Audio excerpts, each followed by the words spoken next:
Hello, folks. Welcome to Kudlow. I'm Larry Kudlow. So we got some breaking news just in the last hour, I don't know, half hour. John Durham finds the Justice Department and the FBI failed to uphold the mission of strict fidelity to the law in all the Trump-Russia probe. And by the way, where's the informant for the current Biden situation? We're waiting for Senator Ron Johnson to hook in. I just want to say, if you recall, this goes back to 2016. All of the misinformation and disinformation and the Russian hoax, the Mueller report, the phony Steele dossier, which was financed by the Hillary Clinton presidential campaign. So Durham has come out, at least has got a long report, 300 pages, but he's come out very critical of this whole thing. All right, we are fortunate now. Joining us is Wisconsin Senator Ron Johnson. Senator Johnson, thank you for this. We appreciate it. You have a reaction to the Durham report. You probably haven't read it yet, but you've seen the headlines. Anything you want to share with us on your thinking? Well, it's pretty much what I've always suspected. I think some of the shocking elements is the fact that President Obama, Vice President Biden, John Brennan, they were briefed, I think, on August 3rd of 2016 that Hillary Clinton had a scheme to make up a tie between Russia and the Trump campaign and Donald Trump. So they knew this was a Democrat, Hillary Clinton-led dirty trick, and they proceeded on. By the way, I appreciate the fact that Attorney General Garland is releasing this report. This is the American public needs to see this. My concern is the mainstream media will just shrug and say, oh, this is old news.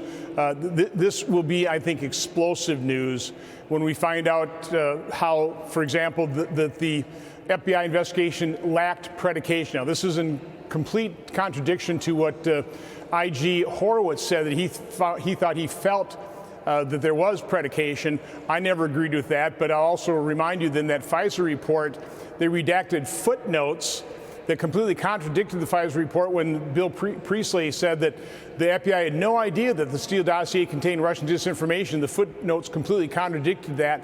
They knew that the Steele dossier was Russian disinformation. So again, we are going to, it appears that we are going to show in this report the corruption within the FBI in terms of how this investigation, Donald Trump, was a pure hoax.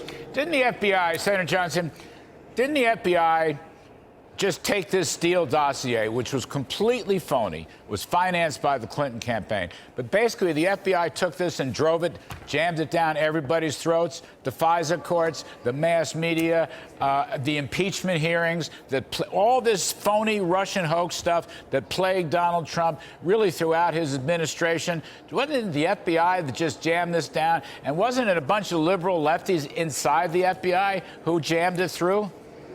Yeah, and let's face it, Larry, we've known about this for quite a few years now. So this will give us more detail. This will confirm what we've already known. But I'll go back to the complicity, corruption of the media that have also known this. I mean, where's the investigations, the investigatory journalism trying to uncover who fed them all this false information, where this all came from? Where's the mea culpa on the part of the media saying, you know, we got this completely wrong.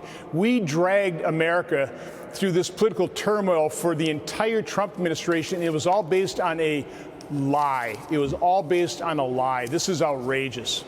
You know, it's not dissimilar, I guess I want to say. It's not dissimilar to what we've had, you know, the revelations recently that the Biden campaign, Antony Blinken, who winds up becoming Secretary of State as a reward for being a political hack, that they created this gang of 51, as I call it, former intelligence agents who then said the Hunter Biden laptop was a Russian disinformation, and they jammed that into the media so they could help Biden in the debate.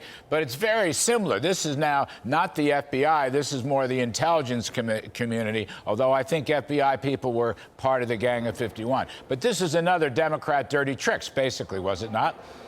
Yeah, it's more than just similar. It's part of the same operation. Remember, the FBI had Hunter Biden's computer in 2019. were involved in a scheme to downplay the derogatory information. We were part of, I would say, an FBI operation against myself and Senator Grassley, where they gave us an unsolicited briefing and then leaked that to the media to smear us.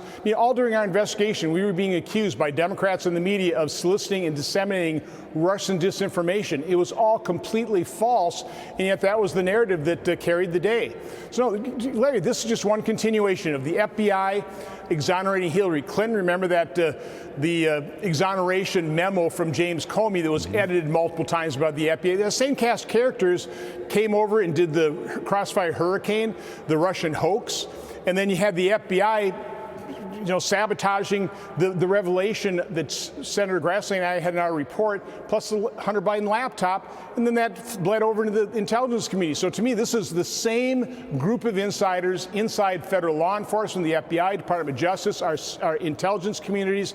This is the deep state being revealed, and the question is, will the media and will our Democrat colleagues acknowledge it and start working with us to break up the deep state? Shouldn't people be busted for these Democratic dirty tricks? I mean, the Durham report, I mean, he had some campaign lawyers, but they weren't convicted or they weren't arraigned. But it just seems to me, FBI, CIA, Justice Department, these are Democrat dirty tricks in different campaigns. The Hillary Clinton campaign, then the Joe Biden campaign. There's a lot of overlap of the people that conducted these dirty tricks. I mean, just someplace, if we're going to clean house, in Washington, D.C., doesn't somebody someplace have to have some legal problems, convictions? I mean, someone has to be punished for this. Otherwise, what the heck? It'll go on forever. Just the next campaign, God knows what the current Biden campaign is up to. Now, listen, I share your concern. Obviously, I was disappointed that Durham didn't deliver more indictments. I suppose his concern is it's very difficult to convict a Democrat here in Washington, D.C., in this district, because the jury pool is basically made up of 90% plus Democrats. So, he wasn't going to indict unless he felt he could get a conviction. But to me, the first step in solving this problem is complete exposure, letting the American public see the truth, and that's where I hold the press so accountable. They have not been providing the information that we've known. Again, they sullied and smeared Senator Grassley and I, saying that we were disseminating Russian disinformation. Nothing could be further from the truth. So they're complicit in this. The media is corrupt, and we need an unbiased media that holds both sides equally accountable. We don't have that right now, and I would argue that is the greatest danger to our democracy right now, is a dishonest, highly biased media pushing the progressive woke agenda. Let me just switch topics a little bit. Another issue dear to your heart, because you and Senator Grassley have done a lot of work on all this foreign investment, all these LLCs among the Biden family. Every Biden family member gets their own LLC. Money from China, money from Romania, money from the Ukraine, money from Lord knows where. Now, Jim Comer was on Maria Bartiromo's Sunday show.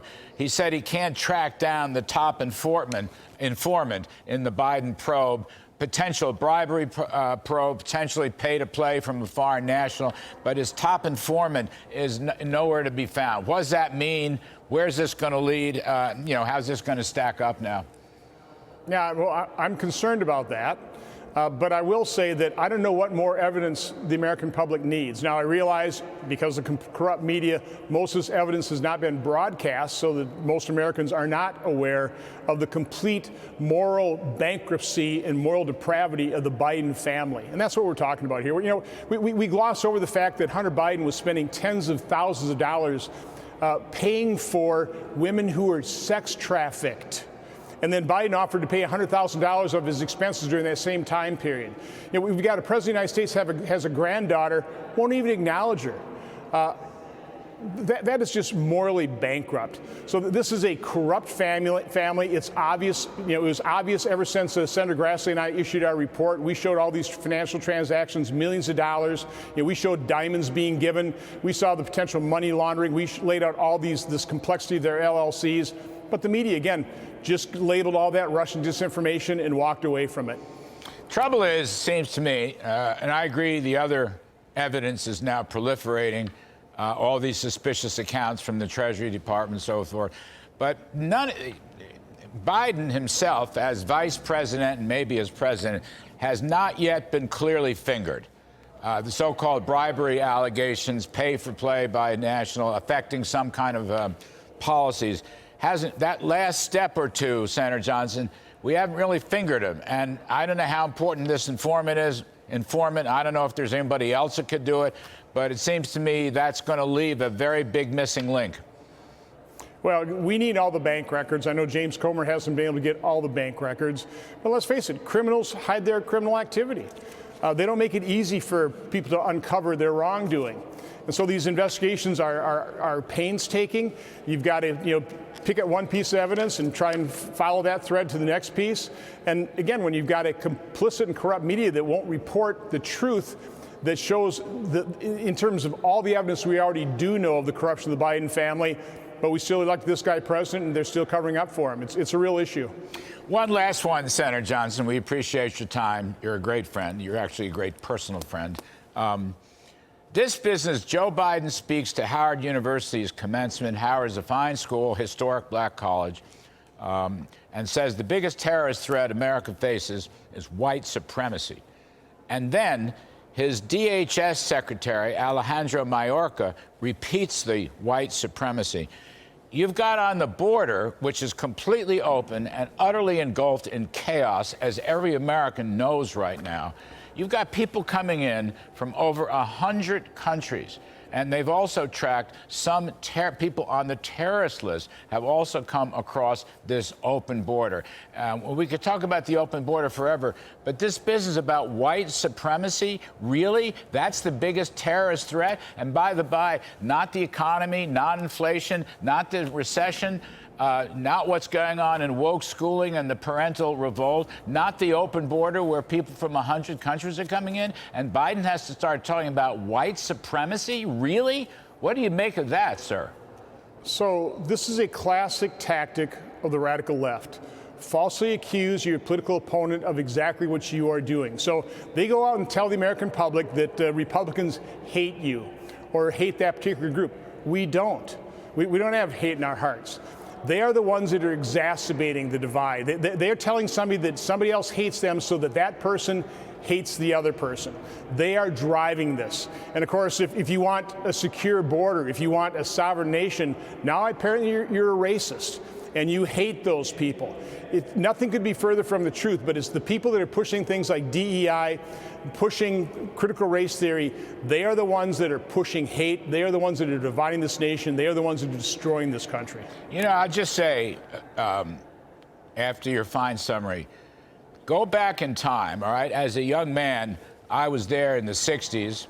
I was a Democrat. I was a civil rights guy, or call me a civil rights Republican years later. But the fact is, the great civil rights legislation that was passed in the 1960s, okay, on voting, on housing, on any number of areas, that opened the door to end racism, or at least knock it way, way down, that was done by LBJ's partnership with Everett Dirksen and a number of other Republican senators, while the Ku Klux Klan was part of the Democratic Party for 100 years, including, and I'm sorry to say this, but the Senate leader, longtime leader, Robert Byrd, was a KKK person. I mean, that's why this is just such garbage, such phony stuff, such a false attack. The obvious, he's saying, he's inferring that Republicans are for white supremacy. Nonsense. It was the Democrats who housed the white supremacists all those years, not the Republican Party.